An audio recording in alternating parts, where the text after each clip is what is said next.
Bien, yo me voy a referir al capítulo 12 y los versículos 12 al 17 del libro de los Hechos de los Apóstoles, ¿no? Ahí lo tienen en pantalla. Y me gustaría leerlo, por lo menos el 12, y después iremos desarrollando un poquito, ¿no? Dice, habiendo considerado esto, llegó a la casa de María, la madre de Juan, el que tenía por sobrenombre Marcos, de donde estaban reunidos orando, como llamó Pedro a la puerta del patio, salió a escuchar una muchacha llamada Rode, la cual cuando reconoció la voz de Pedro, de gozo no abrió la puerta, sino que corriendo adentro dio la nueva de que Pedro estaba a la puerta. Así que esta base de estos versículos a mí me da la posibilidad para hablarles de un tema extraordinario que me pasó a mí cuando hace unos días estaba en el devocional leyendo este capítulo de los Hechos, que la verdad que me apasionó de una manera extraordinaria, porque no encontraba otra ilustración dentro del Nuevo Testamento que le haya acontecido a algún apóstol de lo que le había pasado al apóstol Pedro, ¿no? Pedro había comenzado el ministerio, se empezó a desarrollar de una manera extraordinaria. Recuerdan que había tenido la primera predicación después de Pentecostés, ¿no es cierto? Y ahí cuando empieza a generar la iglesia primitiva, en sus primeros momentos, la iglesia entra a dar fruto y se entra a desarrollar y entra a moverse el Espíritu Santo, pero a través del Espíritu Santo se van creando personas que iban a jugar un papel preponderante en la iglesia primitiva, ¿no? Algo extraordinario estaba por pasar. Y resulta que esa iglesia nueva, esa iglesia en desarrollo, iba viviendo cada cosa. Lo que no creían es que se le iba a venir la persecución mucho antes de lo que esperaban. Entonces, de golpe, aparece la persecución. Herodes, el rey Herodes Agripa, toma en la cárcel y mata a uno de los discípulos del Señor, Jacobo, hermano de Juan, y automáticamente lo mete a Pedro en la cárcel. ¿Qué hacía la iglesia? Bueno, la iglesia empezó a orar. ¿Dónde estaba la iglesia? La iglesia estaba en un montón de casas. Y ahí se pusieron a orar, ¿no? Y me gusta mucho porque la iglesia, de entrar en una gran euforia, de que habían crecido de una manera extraordinaria, la iglesia de que habían muchos milagros, de golpe la comprimieron y la metieron adentro de la casa para estar orando por los acontecimientos que le habían pasado. O sea, acá nada más que Pedro estaba en la cárcel. Así que la iglesia estaba orando y esperando del Señor. Ellos sabían que el Señor podía obrar, pero no sabía cómo iba a obrar el Señor. Entonces automáticamente se ponen a orar. Me gusta mucho la iglesia en la casa de María. Parece una iglesia católica, ¿no? La iglesia de la casa de María. Pero la iglesia de María, una mujer judía que tenía un hijo que se llamaba Juan Marcos. Justamente este chico Marcos, este joven Marcos, era el que iba a escribir el Evangelio de Marcos. Tenía un nombre que lo representaba a los judíos y un nombre que lo representaba a los latinos, a los griegos, ¿no? Así que entramos con uno de los personajes apasionado, joven, y ahí entra a jugar un papel muy importante en esta iglesia bajo presión, bajo persecución, en crisis de muerte, y Pedro en la cárcel. ¿Y qué pasa? Cuando la iglesia estaba más orando, Pedro tendría que haber estado orando, despierto, soñando, viendo visiones. No, Pedro estaba tranquilo, sabiendo que el Señor lo estaba cuidando, durmiendo, con 2 cadenas de cada brazo de 2 soldados. De golpe aparece un ángel, lo toca en el costado y le dice, cíñete. O sea, levántate. Se levanta el hombre, se acomoda y le dice, atate las sandalias y arropate con el manto. Y automáticamente que le estaba diciendo eso, dice que el lugar donde estaban se iluminó. Algo extraordinario, ¿no? Parece que el ángel prendió el iPhone y automáticamente, ¿no? Entonces resulta que ven ahí la posibilidad, esa cosa sobrenatural, que lo único que lo veían era el ángel y Pedro. Se le caen las cadena de los brazos, y cuando se le cae la cadena de los brazos, lo levantan y entran a caminar, y se abren las puertas, y mientras se van abriendo las puertas, Pedro no sabía si estaba en sueño, estaba en visión, pero Pedro estaba caminando detrás del ángel. Y cuando se abre la puerta principal, y sigue caminando y pasa a la primer calle, él seguía al ángel, y el ángel automáticamente se va, desaparece, y él se encuentra, y ahí cae, es que el Señor había estado con él y lo había liberado. Algo extraordinario que no lo volvemos a ver en la palabra del Señor. Algo sobrenatural. Algo de lo cual nosotros ni tenemos la idea de cómo haber pasado, ¿no es cierto? Pero de alguna manera la iglesia siempre tiene que estar expectante a lo sobrenatural. Si nosotros creemos que Dios puede hacer cosas importantes, sí, pero tenemos que estar expectantes a lo sobrenatural. Ahora, no interesa qué problema, ni qué crisis, ni qué inconveniente, ni cuál es el momento que estamos viviendo, ni de la humanidad, siempre el Señor está haciendo cosas sobrenaturales con nosotros. Decía el otro día un pastor, Pablo Deiro, decía, ¿cuántos milagros está haciendo el Señor con nosotros? Dice que Pablo va a comprar a la calle y de golpe encuentra a algún hermano, y en este tiempo no nos podemos ni abrazar, ni besar, ni dar la mano, y dice que los hermanos se le prenden del cuello y le dice, oh Pablo, ¿cuánto hace que no te veo? Y lo abraza y dice, chau. Dice ya porque automáticamente cree que ya lo infectó, ¿no? Y entonces se da cuenta y empieza a contar los días, y dice, a la semana, y dice, no me infecté, el Señor me guardó de un abrazo que me dieron en la calle. Entonces, hay un montón de cosas que pasan a nuestro alrededor, con nuestros hijos, con nuestros nietos, con nuestros cuñados, con nuestros padres, con nuestra madre, con los hermanos, con los que están lejos, con un familiar que tenemos, no sé, en Australia. Dios lo está guardando y lo está bendiciendo y pasan cosas sobrenaturales, porque el Señor es así, hace cosas sobrenaturales con nosotros. Dios se mueve en lo sobrenatural. Es algo extraordinario, ¿no? A mí me gusta mucho entender lo sobrenatural de Dios, y de hecho que podemos hablar de lo que pasó, no de lo que viene, porque no nos damos cuenta cuando se produce algo natural. Pero cuando se produce algo sobrenatural, entonces automáticamente recién de ahí en adelante. Y aquí viene la parte de la que entra nuestro personaje. Me gustó mucho el flyer, que yo estoy de frente, un muchacho mayor ya, viejo, y Rodé está vestida ahí de judía.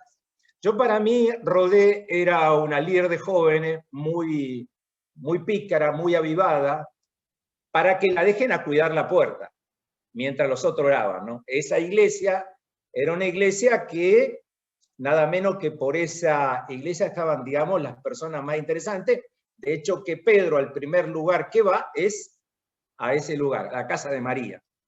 Entonces quiere decir que esa iglesia, esa casa, era una casa de renombre en el lugar, donde él no se va ni a la casa de él ni a la casa de otro lado. Él directamente va a ese lugar, a la casa de María, que era la iglesia donde estaban orando. O sea que es muy interesante la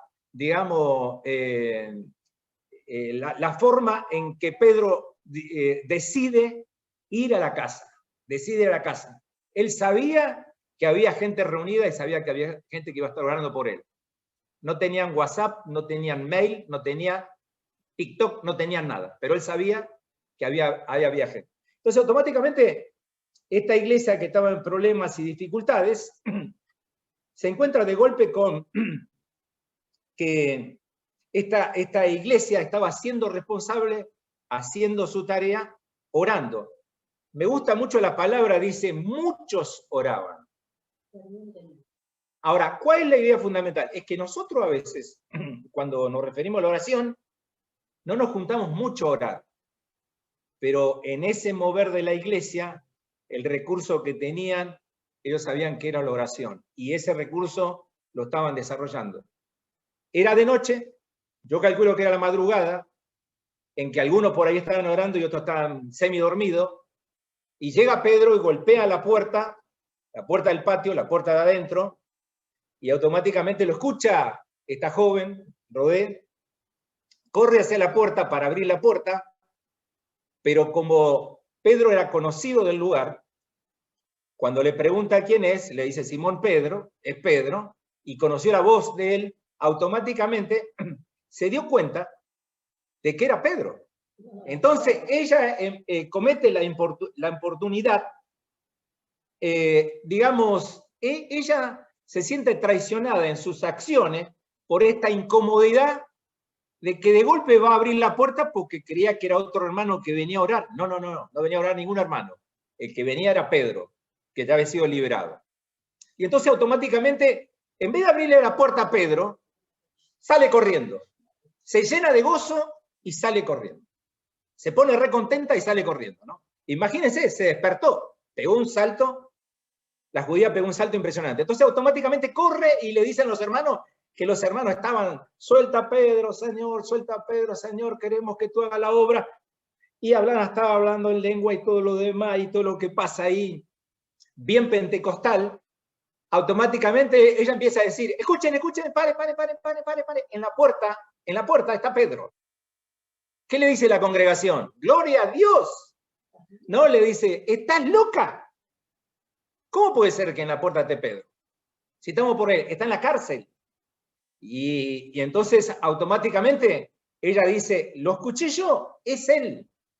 Y ellos decían, no es él, es un ángel. Y llegan a la puerta y ahí cuando lo vieron quedaron atónitos. Cuando lo vieron a Pedro quedaron todos atónitos. Y de la forma de ese digamos, de golpe, digamos, ver la presencia ahí libre a Pedro, automáticamente no, entraron a tener un problema entre ellos que no entendían qué había pasado. No se le cruzaba por la cabeza qué podía haber pasado. Porque conocían cómo era el tema de la cárcel, conocían cómo era el tema de los prisioneros, conocían el tema que no podía salir y conocían el tema de que no lo iban a soltar, ¿no es cierto? Entonces, lo ven ahí. Pedro, la forma judía, levanta la mano y le dice, paren muchachos, esperen un cachito, y ahí le cuenta qué había pasado. Aquí que él no dice un ángel del Señor, dice el Señor me liberó. El Señor usó una herramienta para liberarlo, no fue el ángel.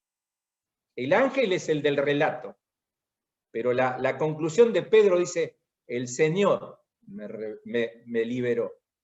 Y yo veo algo extraordinario ahí, cuando el Señor mueve un montón de cosas dirigiendo de lejos, pero en definitiva es Él que hace las cosas, ¿no? Y eso fue un papel muy, pero muy importante que tenemos que a veces tener en cuenta cuando se mueve lo sobrenatural de Dios. Y automáticamente ahí Pedro dice, avisen a Jacobo el hermano del Señor, y automáticamente dice que Pedro salió y se fue del lugar. Y los hermanos entraron ahí en esa digamos, ese regocijo de que lo habían visto en la noche, nada menos que a Pedro liberado, ¿no? Contestada la oración que estaban pidiendo y se había producido el primer gran milagro con la intervención del Señor y ellos se dieron cuenta que de ahí en adelante no lo iba a parar nadie, ni la cárcel, ni las cadenas, no lo iba a parar absolutamente nadie. Es como alguien que va a conseguir algo y tiene que hablar con un presidente, con un gobernador, con un ministro, con una autoridad, con alguien, y uno dice, yo tengo fe de que se le va a abrir la puerta porque lo va a conseguir, porque la mano del Señor está con él. Y entonces eso nos ayuda a nosotros a vivir en este tiempo en un clima sobrenatural, de esperar cosas sobrenaturales, de empezar a ver la gran posibilidad, ¿no es cierto? Así que en este formato que nosotros vemos, nosotros podemos encontrar que es extraordinario lo que esta chica vivió, porque después se habrá quedado diciendo, Rodé, ¿vieron que era cierto lo que yo le decía? Que Pedro estaba en la puerta y ustedes me decían que estaba loca. Y no estaba loca yo, sino que lo escuché yo a Pedro y automáticamente, en vez de abrirle la puerta, vine y la avisé a ustedes. En un montón de veces, cuando alguien le cuenta a alguien en una congregación le dicen, hermano, ¿sabe que mi hija quiere estudiar a Tennessee? Y nosotros le decimos, gloria a Dios, qué bárbaro, qué idea. Nosotros le decimos, ¿a dónde? ¿Sabe cuánto cuesta? ¿Entiende lo difícil que es llegar a Tennessee? ¿Entiende lo difícil del idioma? ¿Quién lo va a acompañar? ¿De dónde van a sacar para invertir? Uno dice, por ahí un nieto, una nieta dice, yo quiero estudiar y yo quiero ser astronauta. Y uno dice, astronauta, le creemos que puede ser piloto de avión, pero no astronauta, ¿no? Y así sucesivamente, nosotros no creemos que atrás de eso pueda haber un ministerio, a nivel de lo profesional puede haber algo que haga crecer de una manera extraordinaria a la iglesia. Fíjese que Pablo y Bernabé, en este mismo capítulo, son encomendados para salir a predicar, y automáticamente el que lo acompaña otro joven de esta congregación, que era Juan Marcos. Ahí se lo llevan. Este Juan Marcos trabajó nada menos con Pedro y con Pablo, sobrino de Bernabé. O sea, a veces nosotros pasan tantas personalidades al lado nuestro que no nos damos cuenta cuántas cosas podemos aprender de un pastor, de un ministro, de un gerente, de un empresario, de alguien que está alrededor nuestro y que nos está aportando de todo lo que tiene, una madre, un padre, un hermano mayor, un suegro, una suegra. O sea, siempre hay un montón de gente de la cual nos van a ayudar a nosotros. Yo creo que después Rodé fue directora de jóvenes del distrito de Galilea, ¿no? Porque ella es la que había encontrado. O sea, digamos, después porque uno siempre saca chapa, entra a sacar chapa y dice, bueno, ¿con qué hiciste? ¿Qué no hiciste? ¿Qué sé yo? Recién ustedes pasaban lo de Jaime Murrell, y yo me acuerdo cuando hice algunas giras con Jaime Murrell y estuve con él en México, y era un tipo extraordinario, pero extraordinario es poco. Extraordinario es poco, ¿no? Entonces a veces uno dice, somos tan bendecidos por un montón de gente que está alrededor nuestro, en nuestra comunidad. Y yo de verdad que no conozco a Casa de Gracia, pero pienso que ustedes son bendecidos y ustedes cada uno aportan uno con el otro la gran posibilidad del desarrollo de esa iglesia local. A lo mejor esa iglesia local no lo están viendo ahora, pero digamos, con el paso del tiempo, yo me acuerdo, mi padre tenía una iglesia acá en el fondo, al lado de mi casa, en una habitación. Nicolás, el doctor Nicolás Marulla la conoció a la iglesia, una cosa chiquitita. Y ahí nos reuníamos muy pocos, ¿no? Y ahí venía gente que se convertía, gente que se sanaba, gente que de alguna manera se lo ayudaba, se lo orientaba. Y él siempre pensaba que en algún momento iba a haber una iglesia grande en Quilmes Hoy. Y siempre nos decía, la iglesia va a ser grande. La iglesia vamos a tener una casa grande y una iglesia grande.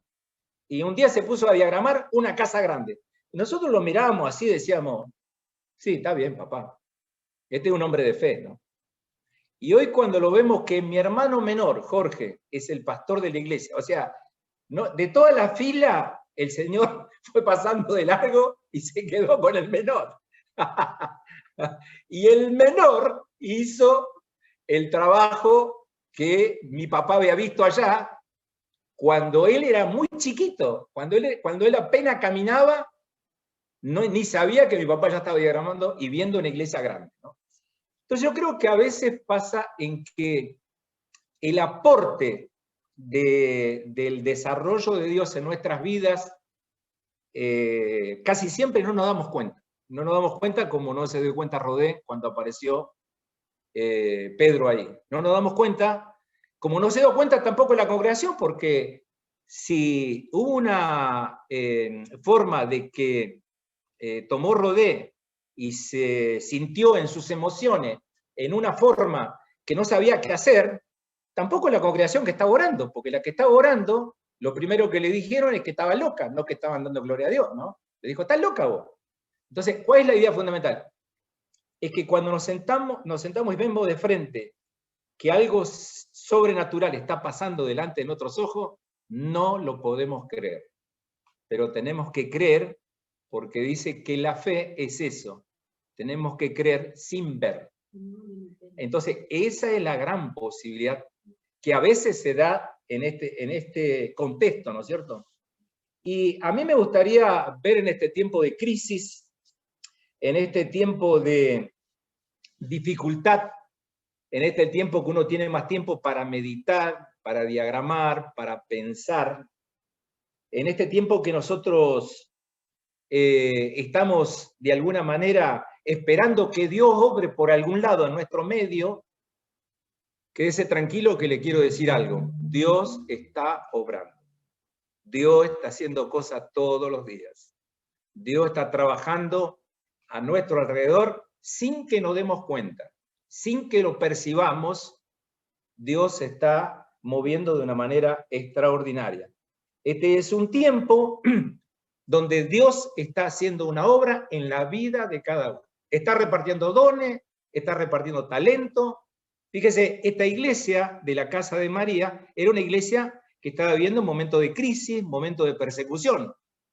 Y cuando vino Bernabé y Pablo y hablaron con la encargada de la obra o la que estaba a cargo de la iglesia, que era María, le dijeron, ¿sabés que queremos que uno de los miembros de la iglesia nos acompañe al viaje que vamos a hacer para predicar al Señor? Y vamos a tomarnos un barco y vamos a empezar un viaje para predicar las buenas nuevas. Y ella dijo, gloria a Dios. Y le dijo, sí, sí, pero es Juan Marcos el que queremos que nos acompañe. Ahí cambia la cosa. Ahí cambia la cosa cuando te dicen, mirá que la que da de hijito va a ser tu hija, mirá que el trabajo va a ser tu hijo, mirá que el trabajo lo va a hacer tu nieto, mirá que el trabajo lo va a hacer tu hermano. Ahí la cosa cambia. Ahí se te enrula el pelo, como digo yo, ¿no es cierto? ¿Por qué? Porque te toca a vos, ¿no es cierto? Te toca a vos y cuando te toca a vos, ¿no es cierto? Y lo llevaron a Juan Marcos. Y Juan Marcos, si ustedes lo van a ver en el tiempo, cuando escribe las epístolas y saluda a Pedro, Pedro dice, saluda, y saludan también Marcos, mi hijo. O sea que así como Pablo tuvo un hijo que se llamaba Timoteo, Juan Marcos era hijo directo espiritual de Pedro, de los cuales le debe escuchar los relatos de, él llevó después a escribir el Evangelio. Yo a veces digo, qué cortas son las epístolas y los libros de Pedro, y qué cortos son a veces los libros de Pablo, ¿no es cierto? Y este joven estuvo muy cerca de Pablo y muy cerca. Y el Evangelio de Marcos tiene 16 capítulos. O sea que escribió sobre la vida de Cristo varias epístolas de las que escribieron los otros de él, que él dependía, que eran mayor personas y que habían vivido mucho más cerca del Señor y que habían desarrollado mucho más la vida espiritual. Pero este joven, con conocimiento del griego y con conocimiento llevó la gran posibilidad, ¿no es cierto?, de que hoy podamos tener nosotros el Evangelio de Marcos, ¿no es cierto? Y en el sentido de decir, hoy los biblistas, cuando nosotros antes le preguntábamos a alguien qué libro hay que leer, nosotros decíamos, lean el Evangelio de Juan. Hoy los biblistas dicen, lean el Evangelio de Marcos. Porque Marcos no da vuelta en la historia, no da vuelta no pierde capítulo, se mete directamente a el ministerio del Señor, habla de sus capítulos, habla de las maravillas, habla de la vida del Señor, ¿no? Esta iglesia era una iglesia apasionada por lo sobrenatural y se le desarrolló en el tiempo, todo lo que fueron desarrollando fueron cosas sobrenaturales. El Evangelio de Marcos lo escribió más o menos, dicen, de entre el 65 y 75 de nuestra era. Quiere decir que todavía Juan Marcos era muy joven, era un chico joven, era un muchacho joven, ¿no? Entonces, la gran posibilidad de que las iglesias jóvenes va a desarrollar gente joven. Las iglesias jóvenes desarrollan gente jóvenes y van a dar resultado en el tiempo, ¿no es cierto? Así que lo mejor que podemos hacer en este tiempo difícil, con problemas, con dificultades, es de alguna manera nosotros ver que todavía el Señor está con nosotros, todavía el Señor sigue haciendo cosas con nosotros, todavía el Señor está atento a los desafíos y viendo la gran posibilidad a quién va a desafiar todo el tiempo, ¿no? La vida de Rodé, no sé qué habrá pasado porque no la encontramos en el Nuevo Testamento, pero pienso que habrá sido un gran desarrollo, como fueron todos los que estaban ahí en esta iglesia, en esta casa de oración, donde había mucho y automáticamente se fueron desarrollando y automáticamente salieron de Galilea y empezaron a desarrollar el Evangelio por el antiguo mundo. Así que el desarrollo del Evangelio a veces va junto con el desarrollo de la vida. El desarrollo del Evangelio, el desarrollo de la obra del Señor, la extensión del reino, va junto con el desarrollo de la vida. A veces no lo entendemos, pero tendríamos que entender en el tiempo, que en ese tiempo Dios va teniendo con nosotros y nos va llevando y nos vamos desarrollando y nuestros dones van tomando el color que tiene que tener y van madurando y automáticamente nos van dando los resultados que tienen que tener. A veces por ahí yo hoy pienso, ¿no? En los que cantan, digo, los que cantan hoy tienen que tener un cántico nuevo, porque esta pandemia nos ayudó a que se sintieran, escribieran, se pusieran con la música y sacaran temas distintos, ¿no es cierto? Y los que predican tienen que predicar distinto, y los que escriben libros tienen que escribir libros distintos, los que se desarrollan, pero no solamente se estanca ahí la iglesia se estanca en lo empresarial, en el desarrollo de un montón de cosas que está alrededor nuestro. Entonces es muy probable que nuestros nietos tengan y hablen varios idiomas y además de eso desarrollen varias actividades, no solamente en el campo de la iglesia, sino con la iglesia desarrollando todo lo que tienen en este tiempo, que es algo extraordinario, ¿no? Entonces, la actitud de la iglesia primitiva era una actitud de búsqueda de lo sobrenatural. Y nosotros no tenemos que perder esa búsqueda, la búsqueda de las cosas sobrenaturales. Dice que un ángel lo visitó a la noche y cambió el panorama, cambió el sentido de lo de Pedro. Automáticamente nosotros también a la noche podemos tener la presencia del Señor y automáticamente el Espíritu Santo es el Señor. Y si el Espíritu Santo nos guía, automáticamente podemos hacer cosas distintas de un momento a otro. Se puede producir cuando menos lo esperamos. Y ese es el sentido que nosotros a veces tenemos, que en los tiempos iguales que aquellos que tenían problemas, dificultades, persecuciones, inconvenientes, estábamos aprisionados por un montón de cosas, igual el Señor se estaba moviendo. Igual se está moviendo el Señor ahora, en este tiempo. Y yo creo que la humanidad tiene un desafío, y el desafío que nosotros tenemos es que, Señor, si tú estás con nosotros, nosotros podemos automáticamente llevarle este mensaje a la humanidad. Dios está con nosotros y se quiere expandir y quiere llegar a cada persona, quiere llegar a cada desarrollo, quiere llegar a lo que nos encontremos nosotros, Dios quiere expandirse. Y a veces cuando tenemos un tiempo de quietud, a mí me gusta mucho el tema de la oración, que se pusieron a orar y se juntaron muchos a orar y de noche seguían orando y automáticamente parece que la iglesia tuvo un vuelco total de que todos los que se habían convertido en distintas casas estaban orando, y yo creo que habrá sido extraordinario cuando fueron y dijeron, ¿sabe una cosa? No ore más por Pedro porque Pedro ya está liberado. A veces nosotros decimos, bueno, los hermanos perdieron el trabajo, perdieron esto, perdieron lo otro, y bueno, lo que nos queda es orar, lo que nos queda es pedir, lo que nos queda es esperar del Señor. A veces nosotros no nos sentimos en el momento de esperar. Oramos y nos olvidamos. No. Tenemos que esperar. Y automáticamente en la espera está la gran posibilidad de que el Señor nos sorprenda. Tenemos que automáticamente vivir un tiempo de que nos sorprenda el Señor. Así como pasó con Pedro, que dormía y el Señor lo sorprendió. Pedro sorprendió a la iglesia quedó sorprendida porque Pedro apareció. Entonces, esto nos ayuda de una manera extraordinaria.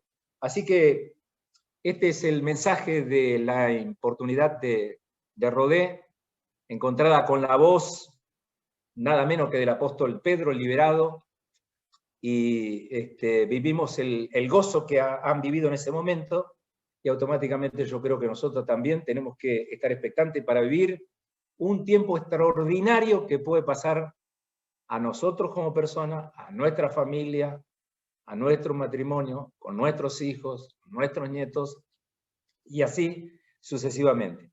Así que si le parece, me gustaría hacer una oración para finalizar, para pedirle al Señor que el Señor no limite nada de lo que el Señor tiene para darle a cada uno. Amado Señor, te damos gracias por esta gran oportunidad de haber hablado de tu palabra. Tu palabra es algo extraordinario, Padre Celestial, impactante, Padre Celestial, en este, oh Padre Celestial, milagro, Padre Santo, de la liberación de Pedro, Padre Santo, y haber llegado a la congregación Pedro y haberle, oh Padre Celestial, visto la congregación, se quedaron atónitos, Padre Celestial. Señor, te pido que a Casa de Gracia tú la sorprendas, a cada uno de los componentes, Padre Celestial, de lo que están viendo, Padre Celestial. Pero no solo a ellos, sino a sus familiares, a sus amigos, Padre Celestial. Sorpréndelo, Padre Santo, para que la bendición tuya pueda estar en este tiempo presente, Padre Celestial, y así, amado Señor, darte la gloria, porque tú, Padre Celestial, quieres sorprendernos, quieres bendecirnos, quiere, Padre Celestial, oh Padre Santo, manifestarte a cada uno de nosotros. Señor amado, gracias por lo que tú haces, por lo que tú vas a hacer. Gracias, Señor, por este tiempo, del cual, Padre Celestial, cada día, Padre Santo, sentimos que tú estás con nosotros y en nosotros. Amado Señor, gracias, en nombre de Cristo Jesús, nuestro amado Salvador. Amén.